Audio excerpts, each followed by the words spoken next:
America के work permits को लेकर या ईबी-3 वीज़ा कैटेगरीज़ को लेकर बहुत सी हमें इंक्वायरीज़ मौसूल होती हैं। बहुत से लोग इसके बारे में इन्फॉर्मेशन जो है वो लेना चाहते हैं। तो आज इस वीडियो में आपके साथ जो डिस्कशन होगी वो ईबी-3 वीज़ा कैटेगरी के ऊपर होगी। यानी कि अमेरिका का वर्क परमिट जो है वो कैसे लिया जाता है। दो ईबी-3 मेरा सब्जेक्ट नहीं है, मेरी एक्सपर्टीज़ नहीं है, मैं इमिग्रेशन अटॉर्नी नहीं हूँ, तो ईबी-3 की हम लोग प्रोसेसिंग नहीं करते।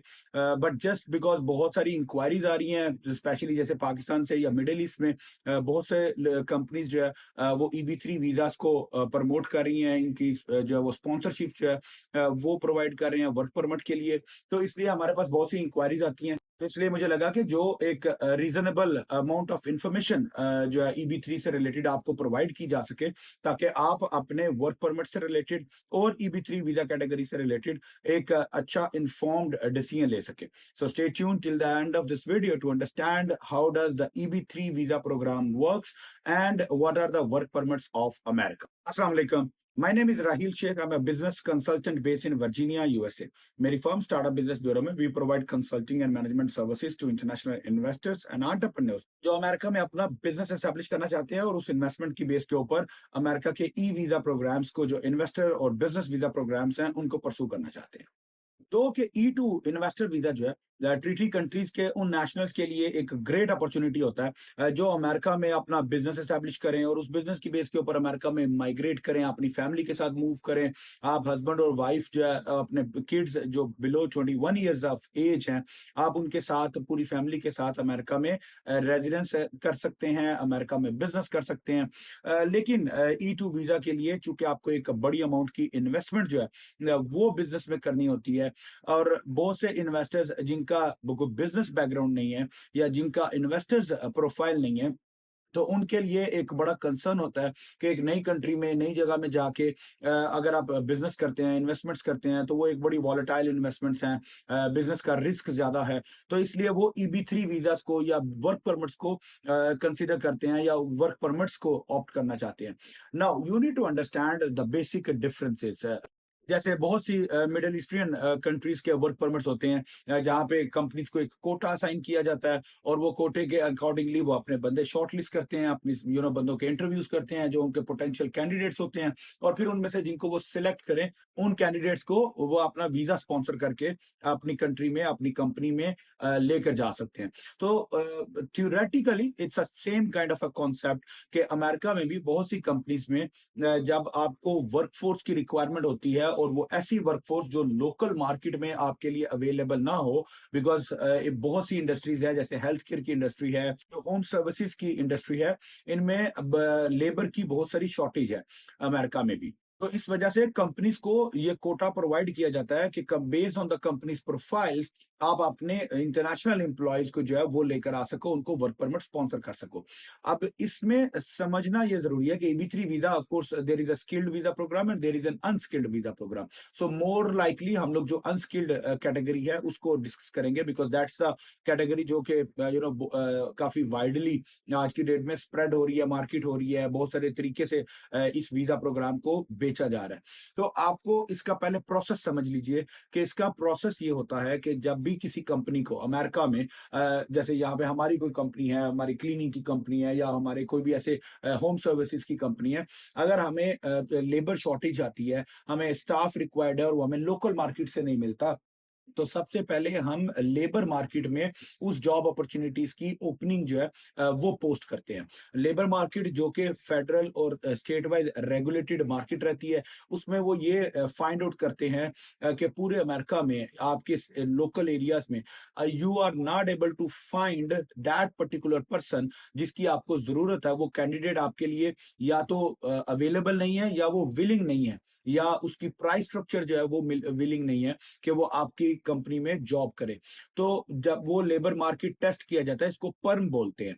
तो जब पर्म का जो प्रोसीजर्स होते हैं, ये आप लेबर मार्केट में डालते हो अपनी जॉब ओपनिंग्स, और उसके बाद वो पूरी मार्केट में अवेलेबिलिटी टेस्ट की जाती है। अगर कोई उस मार्केट, उस जॉब, उस सैलरी पैकेज पे अगर आपको लेबर स्टाफ नहीं मिलता, तो आपको मिनिस्ट्री ऑफ लेबर की तरफ से अप्रूवल मिलता है कि अब आप फॉरेन कैंडिडेट जो है वो लेकर आ सकते हो। ये जो पर्म का प्रोसेस है, ये सब्जेक्टिव है कि कितना बैकलॉग है, बट ऑन एवरेज 10 से 12 महीने कंपनीज को लगते हैं अपना पर्म सर्टिफिकेशन ऑब्टेन करने के लिए, कि now they are willing and they are qualified and they have an approval to bring the labours from international market. जब पर्म अप्रूवल हो जाता है, तो इसके बाद फिर इंटरनेशनल मार्केट में जॉब ओपनिंग्स की पोस्टिंग्स की जाती है। कंपनीज डायरेक्ट भी पोस्टिंग्स करती हैं और कंपनीज रिक्रूटमेंट एजेंसीज के थ्रू भी पोस्टिंग्स करती हैं। तो फॉर एग्जांपल, जैसे मैंने अपनी क्लीनिंग कंपनी की मिसाल दी, तो अगर हमें इंटरनेशनल रिक्रूटमेंट करनी होगी, तो हम अपनी कंपनी की ओपनिंग्स के हिसाब से कि ये जॉब डिस्क्रिप्शन है, इतने का पैकेज है, इतने की रिक्वायरमेंट्स है, ये उसका जो है वो प्रोफाइल होना चाहिए कैंडिडेट का। हम रिक्रूटमेंट एजेंसीज के पास जाएंगे, उनको बोलेंगे हमें ये कैंडिडेट्स फाइंड आउट करके दो।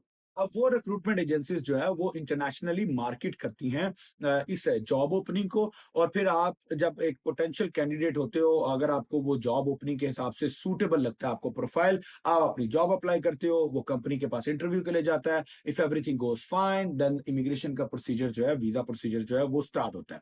सो EB3 कैटेगरी में it's basically N immigrant intent visa. ये आपका इमिग्रेंट नेचर का वीजा होता है। ये उसके बाद आपका वीजा अप्रूवल के लिए जाता है, इनिशियल पिटीशन फाइल होती है USCIS के थ्रू। वहां से जब अप्रूवल होके आता है, फिर आपकी लोकल एम्बेसी में जो है वो आपकी एप्लीकेशन जाती है, वहां से आपको जो है वो वीजा इशू होता है। और इस वीजे की खूबसूरती ये है कि ये आपको डायरेक्टली ग्रीन कार्ड की तरफ लेकर जाता है, और यही सबसे बड़ी अट्रैक्शन है जो मार्केट में सेल की जा रही है। तो बेसिकली ये आपका पूरा का पूरा प्रोसीजर है, जिस प्रोसीजर के थ्रू EB3 वीजा या वर्क परमिट वीजा जो प्रोग्राम है वो प्रोसेस होता है। अब इसमें जो ग्रीन कार्ड अप्रूवल तक का प्रोसेस है, वो country to country based on the nationality, उनके रेट्रोगेशन रेट के हिसाब से, रेट्रोगेशन डेट के हिसाब से या प्रायोरिटी डेट के हिसाब से वेरी करता है। तो अगर मैं पाकिस्तान की फॉर एग्जांपल बात करूं, तो रफली 3.5 से 4 साल का प्रोसेस टाइम इस वक्त है इस वीजा प्रोग्राम के थ्रू।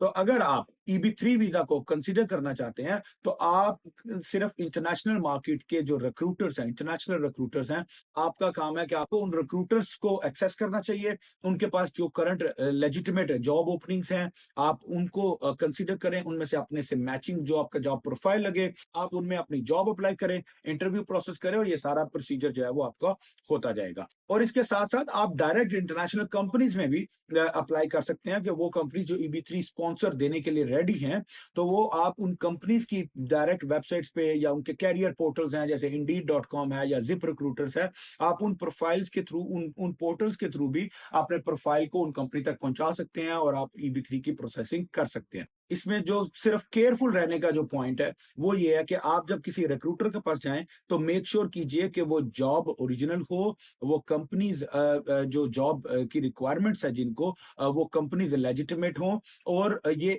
पूरा प्रोसेस जो है वो एक लेजिटिमेट प्रोसेस हो। सिर्फ वीजा के लिए या ग्रीन कार्ड ऑप्शंस के लिए आपको कोई ऐसी जॉब अपॉर्चुनिटी दी जाए जो कि एग्जिस्ट ही नहीं करती, या उसमें कोई ऐसी अट्रैक्टिव पैकेज आपको ऑफर किया जा रहा है जो कि प्रैक्टिकली पॉसिबल नहीं है, तो मेक श्योर कि आप अपनी ये ड्यू डिलिजेंस जरूर कीजिए, ताकि आप किसी भी ट्रैप में या ऐसे अपॉर्चुनिटीज की वजह से आप किसी परेशानी में ना पड़ जाए। तो मेक श्योर कीजिए कि लेजिटिमेट कंपनीज, लेजिटिमेट रिक्रूटर्स और लेजिटिमेट प्रोसेस हो। अटॉर्नीज के थ्रू ये प्रोसेस होता है, पिटिशंस फाइल्स होती हैं, और उसके थ्रू आपको वीजा प्रोग्राम मिलता है। लेकिन रिमेंबर दिस कि it's a 3 to 4 years lengthy programme. अगर किसी कंपनी का पर्म ऑलरेडी अप्रूव्ड है, तो फिर ये आपका उसमें से जो पर्म का 10 से 12 महीने का जो प्रोसेस है, वो थोड़ा शॉर्ट हो जाएगा, but on average give a take it's still a lengthy visa programme. तो आपको मेक श्योर करना है कि आप इतनी लंबी कमिटमेंट के लिए रेडी हैं। आपका जो माइग्रेशन का जो प्लान है, वो आप इस लॉन्ग टेन्योर के लिए जो है इसके हिसाब से तैयार करें, ताकि आपको कोई बीच में बैरियर्स या जो प्रॉब्लम्स हैं वो ना फेस करने पड़े। और अगर आप फास्ट प्रोसेसिंग चाहते हैं, 6 से 8 महीने में आपका प्रोसेस हो जाए, और आपका जो है वो फैमिली के साथ आपकी माइग्रेशन हो जाए, और अगर आप ट्रीटी कंट्री से बिलोंग करते हैं, तो of course E2 visa is still a great opportunity, कि आप जो है वो एक रीजनेबल अमाउंट ऑफ इन्वेस्टमेंट, जो कि $100,000 से स्टार्ट हो जाती है, आप एक इतनी अमाउंट की इन्वेस्टमेंट्स करके आप E2 वीजा के लिए प्रोसेस कर सकते हैं। तो यूएस बिजनेस से रिलेटेड या E2 वीजा से रिलेटेड आपके कोई फर्दर क्वेश्चंस हो, कोई कंसर्न्स हो, तो feel free to reach out to me. Me and my team would be happy to address all of your concerns. Thank you so much. Assalamu alaikum.